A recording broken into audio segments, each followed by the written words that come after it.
बिस्मिल्लाहिर्रहमानिर्रहीम। अस्सलाम वालेकुम माय यूट्यूब फैमिली। कैसे हैं आप सब? अल्लाह ताला हमेशा आप सबको इसी तरह खुश रखे, आबाद रखे। तो आज हम शुगर पेशेंट वालों के लिए ये चटनी बना रहे हैं टमाटर और प्याज की, जिसमें बहुत ही ख़ास मसाले जाएंगे जिससे शुगर कंट्रोल में रहेगी। तो पहले मैंने लहसुन के 3 जवे जो थे वो बारीक चॉप करके इसमें हल्का सा उसका कच्चापन ख़त्म किया, और साथ ही मैंने प्याज को चॉप कर लिया था। आप चाहें तो मोटा भी चॉप कर सकते हैं, लेकिन मैंने फाइन किया हुआ है। तो ये चटनी एकदम परफेक्ट है।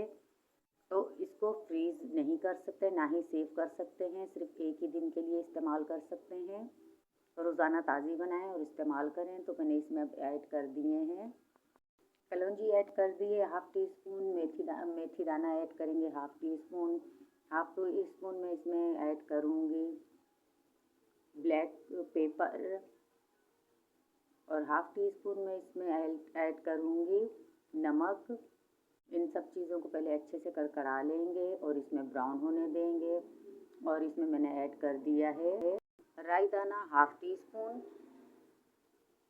बाकी के मसाले मैं आपके सामने ही ऐड करूँगी। ये बहुत ही टेस्टी सी बनती है रेसिपी, एक बार ज़रूर बनाइएगा। ज़रूरी नहीं है कि शुगर पेशेंट वालों ही इस्तेमाल करें, आम जो इंसान है वो भी इसको ले सकते हैं, खा सकते हैं। बहुत ही टेस्टी होती है, एक बार ज़रूर बनाइएगा। फीडबैक देना मत भूलिएगा कि आपको ये मेरी रेसिपी कैसी लगी।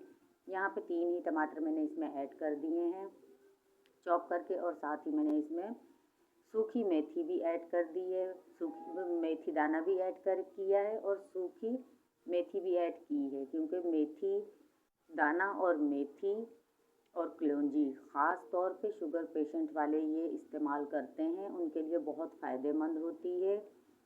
तो आप भी इसी तरह ये एक बार ज़रूर बनाइएगा। और इसका टेस्ट इतना टेस्टी होता है ना, मैं आपको बता नहीं सकती, क्योंकि मैं ये हर दूसरे दिन ही बना लेती हूँ। मेरे घर में सब इसको बहुत ज़्यादा पसंद करते हैं। अगर आपको भी ये मेरी रेसिपी पसंद आ रही हो, और अगर आपने इस स्टेज तक देख ली हो, तो प्लीज़ आपसे रिक्वेस्ट है कि चैनल को सब्सक्राइब कीजिएगा, लाइक कीजिएगा, दोस्तों में शेयर कीजिएगा, बेल का बटन प्रेस करना मत भूलिएगा। इससे आपको आने वाली मेरी हर वीडियो सबसे पहले मौसूल होगी। तो अब मैंने इसमें टमाटर को सॉसे कर लिया है, और साथ ही मैंने हल्दी पाउडर ऐड कर दिया है हाफ़ टी स्पून, लाल मिर्ची का पाउडर ऐड कर दिया है हाफ़ टी स्पून। तो ये 2 चीज़ें आप अपने टेस्ट के हिसाब से ले सकते हैं। तो नमक मैंने अभी ऐड किया है, पहले मैंने ऐड नहीं किया था। तो ये भी आप अपने टेस्ट के हिसाब से लीजिएगा। तो यहाँ पे मैंने इनको बहुत ज़्यादा पका लिया है, मसालों का कच्चापन ख़त्म कर लिया है। एक बार फिर से मैं इसको कवर कर दूँगी 2 से 3 मिनट के लिए,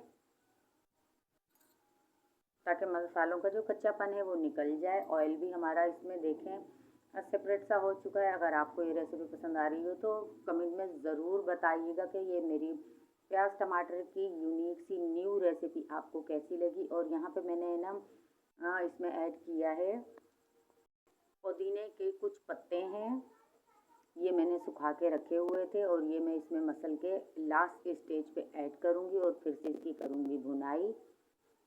ये सब चीज़ें स्किप नहीं कीजिएगा, ये सभी इसमें जाएंगी, तभी तो इसका जायका भी अच्छा आएगा और टेस्ट भी बहुत ज़्यादा खुल के निकलेगा। तो अब लास्ट में इसमें ऐड कर देंगे हरी मिर्ची, हरा धनिया, ताकि देखने में भी अच्छी लगे और खाने में भी टेस्टी सी लगे, तीखी सी लगे। तो मैंने इसको तीखा सा बनाया है, क्योंकि बहुत ही टेस्टी सी बनती है। तो ये अब है फाइनल, अब ये फाइनल हो चुकी है। तो मैं इसको करूँगी डिश आउट और आपको दिखाऊंगी। तो ये देखें, हमारी जो शुगर पेशेंट रेसिपी है वो तैयार है। अगर आपको पसंद आ रही हो तो चैनल को सब्सक्राइब कीजिएगा, लाइक कीजिएगा, दोस्तों में शेयर कीजिएगा। अपना खास तौर पे ख्याल रखें, दुआओं में मुझे याद रखें। नेक्स्ट रेसिपी के साथ आपसे दोबारा मिलूंगी, तब तक के लिए अपना ख्याल रखिएगा। अल्लाह हाफिज़।